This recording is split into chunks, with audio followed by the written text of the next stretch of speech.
So I fleshed and dehaired these hides back at my mom's place, which was like 3 hours away. So brought them back over here to College Station and had them in my cooler on ice.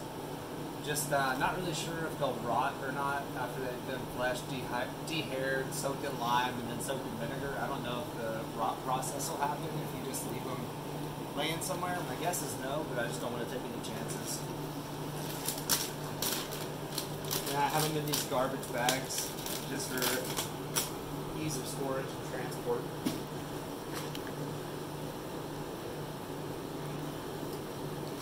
So basically, first thing I'm going to do with this hide is take it out of here and get rid of this bag.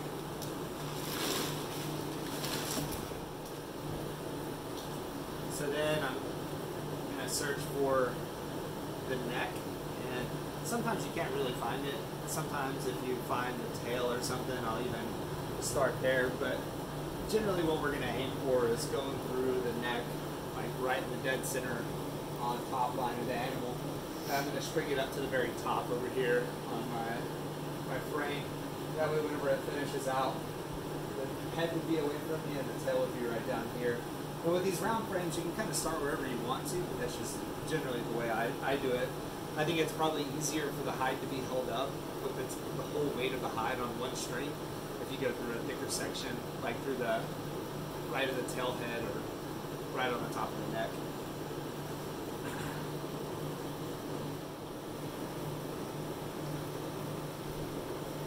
Like I said, if you can't find it, that's okay.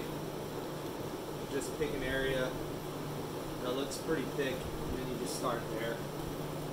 And then you can rotate it around if it matters to you what the orientation is or not.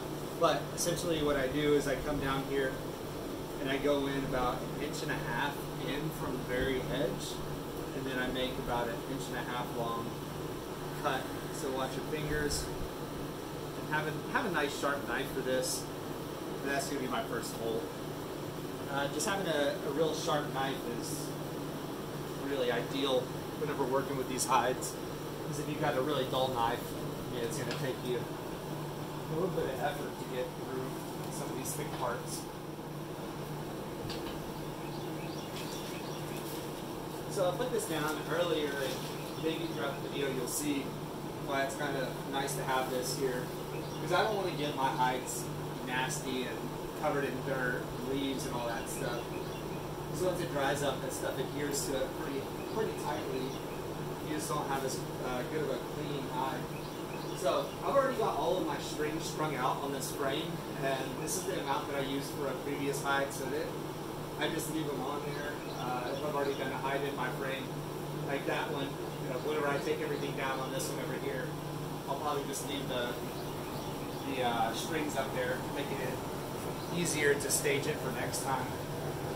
So I go back to my hide and I get the area where I made my first cut. I make sure that my hair side is facing up or towards me while I'm working. This is, once again, just a preference. You don't have to do it this way. And I find one that's basically in the top in the middle. I run this through my hole, and then I lift it up. And that's the whole reason why we brought it over here, the wheelbarrow, because it kind of keeps our hide off the ground where we're getting it strung up initially. And I keep it there actually most of the time unless it interferes with how my hide's laying. So I pull up till I get my hide pretty close to the frame. On these bigger hides, you gotta really make sure you start out pretty close to the frame, because if they're really long, like the animal's probably 7.5 feet long, you don't really have a whole lot to play with here. But the knot of choice for me is just a really simple, I think it's a 1/2 inch here. So I just go through, leave a 1/2 inch, and then I leave this little tail on it just to make it easier to undo. So I'll go around this whole thing. I don't have any specific way that I like to string it out. Like I don't go top, bottom, left, and right. I just kind of start stringing it up, but I leave about a foot and a half of space between each one of my initial strands, and then I come back then I add more strings between those and I really start cranking down on those. And then if that seems to be enough strings for the hide, I'll just go back to the ones that I did previously and just tighten all of them down really hard.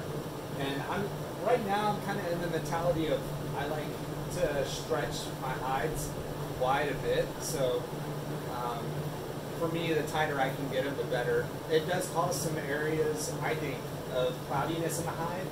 And I think that's where the fibers get broken, but I think they get broken mostly at the stretchier parts of the hide anyways. And that's not really something I want to use on any of my projects because stretchier hide is just kind of harder to work with. Alright, so essentially I think I'm just, as I mentioned before, going about a foot to a foot and a half between my strings right now. So I just kind of stretched a little bit, take one of my strings on my frame that looks like it's about where I need to stretch it, and then run it through and just tighten it up a fair amount. Like you don't got to get it all the way up to the very edge right there like I did on the first one, but I stretch it pretty good and tight because like I said, this one's a much bigger hide, so with it being a whole lot bigger, it's even going to stretch out a lot sideways, unlike the last hide that I did, which is right up here. That was really difficult to get it stretched all the way around.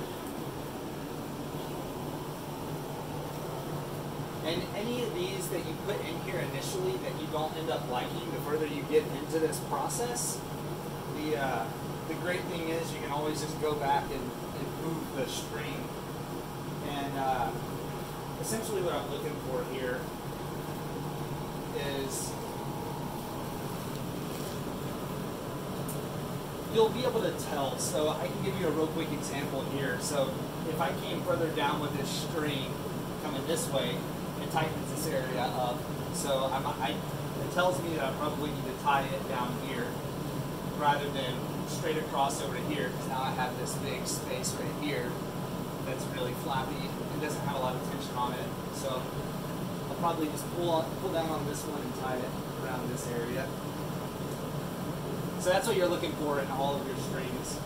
You're just looking for a good tight pull directly, like just paying attention between the one right next to it and seeing how much slack you have there. And this may not be the best way to do it. There may be more efficient ways to do this. Which on my first few hides I did really, I did top, bottom, left, right, and then I went between all of those and stretched, and then I looked for areas of sagginess and just put more strings right there. And that was the first time I had done this. And it seemed like it stretched okay. It wasn't as good as what I felt probably my past two had been, but I felt like it was still fine. But this is just the way I like to do it, even though it probably takes me a lot longer, just because I get to go back and make sure I've got even tension across all of my strings before I let it dry down.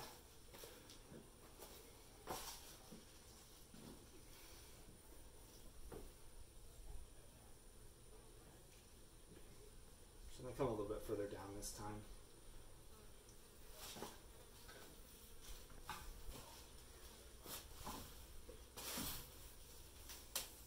I think this one needs to be way down here, and we'll see. Like I said, you can change them all as you go, but so on this one I'm going to tighten down a fair amount, and mostly because there's really not enough string right here. It's really the biggest reason I'm stretching so hard on this one.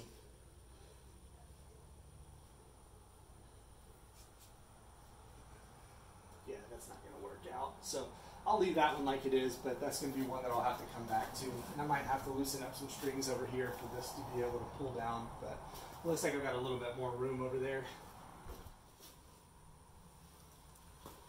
Interestingly enough, this hide has some spots on it, like right here. You might have to come in pretty close to see it, but right in here there's a little bit of black staining, and then you can especially see it up here. So I think that's from having this hide and a black hide in the same tank, trying to get them fleshed at the same time and everything. So I just figured, oh, it'll be safe to put them in the same bit of lime and the same vinegar solution. I'm pretty sure at this point now I'm wrong about that. So this one, maybe this hide is smaller than what I thought it would be. Because I could have sworn this one was pretty big, but it might just be that it's a smaller hide, but it's just really thick. So this is another one of those instances that I was dealing with yesterday. So I was having to take my strands and just put a little square knot in these. So I used the loop end of the second one at the end of my first one. Then I put these two together, do my square knot. Hopefully I know how to do a square knot, since we got to do a whole bunch of those when suturing. Alright. There we go, much better.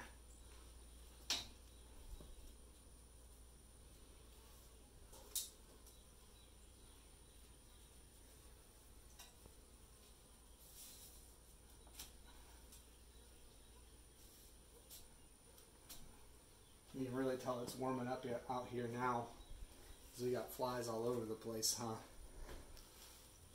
It's ridiculous.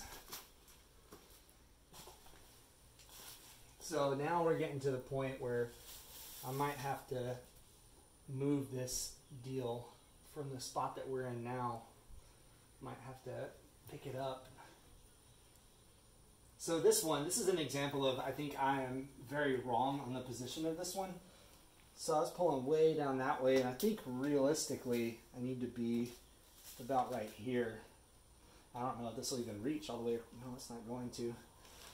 But I still think that's going to give us a little bit better of a angle for this stretch, even though it's going to be loose here. We'll put a second one there. All right. So this is essentially what you get to doing it the method that I'm doing it. You got it pretty much pegged down here now. We moved this other frame out of the way, and we actually had to do a lot of loosening of some of these strands at the top, because I did not realize it. I really honestly thought this was a big cowhide, and it turns out I must have cut a whole bunch off of it, or bunch of it off already, because it's almost at the end of all my ropes already. But anyways, so next what I'm going to do is just go between these. So I just kind of eyeball it, and I just go like right in the middle here, right in the middle here, and that's kind of where I go next until I stop seeing these areas of sagginess in the hide. So I'm going to get to doing this, and then whenever we get to a point where I can kind of point that out, we'll come back. So once you get done stretching all of those spots in between your initial strands, you'll see that maybe you stretched the hide kind of the wrong way, or just use the wrong angle on it in a certain place. And I know I mentioned that earlier in the video, and this was a perfect example of that happening. So right here, just you see how we've got these two strands that are pulling nice and tight, and then this one's just kind of not in the middle of these two. So I'll take this one out, and I'm just gonna leave this one attached where it's at, because I might put another hole here. It just depends. But I did want to show how to attach these onto this frame. So this, I have a bowline knot tied on just the end of about I can't remember how long we cut them. I think they were about 30 inches or so string. And whichever size frame you've got, just make sure you have long enough strings to where you can get it attached, as I'm finding on this one. But I put this loop on the inside of the frame, take the tail, run it through that loop, and then this is actually important in the way that I tie these, and it kind of makes the efficiency a little bit better. So instead of this strand coming out from the top side of this frame, if you just move it down and have it to where that strand is coming out of the bottom, then I go on the bottom of the hide and come out of the top. And it allows me to really crank down here, wrap it around, and like I said, the way I tie my knots, I just come around that top wrap here, and then just do, I believe it's a half hitch. Hopefully it is. But I just put in a little slip knot right there. So I think that's positioned way better. This is tight, this is tight, this is tight. And so they all look like they're pulling in the right area. And some of your other strings, like this one right here, will just come a little bit loose, because as you pull more and more areas tighter, it doesn't have so much weight pulling on some of those that you pulled tight in the beginning. So before you call it quits and before you think you've got your hide fully stretched out and good to go for drying, just go back and just recheck every single one of your strands and make sure you don't have any loose ones because you want it to be a nice even stretch. Alright, so we're about done with this now.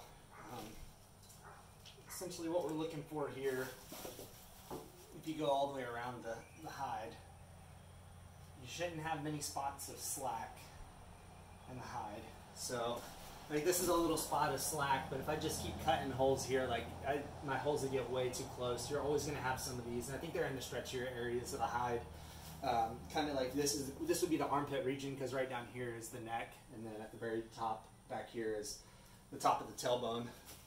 So generally you're going to get a lot of this kind of waviness all through here unless you just go and you put strings basically all the way around the hide.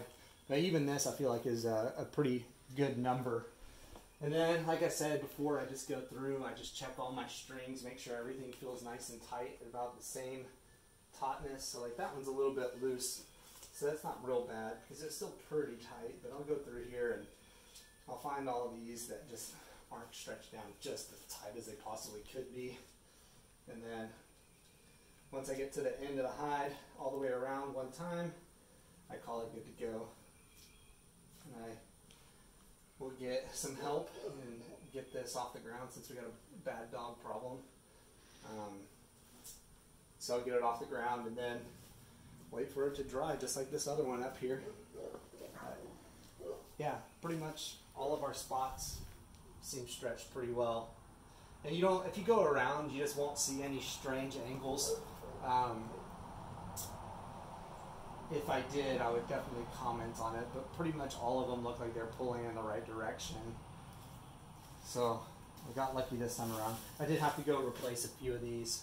So like that one's a little bit loose, that one's loose as well. So I'll probably go back and do some of these bottom ones before I really put it up on the stand. But that's basically it. That's how I put my hides into a stand.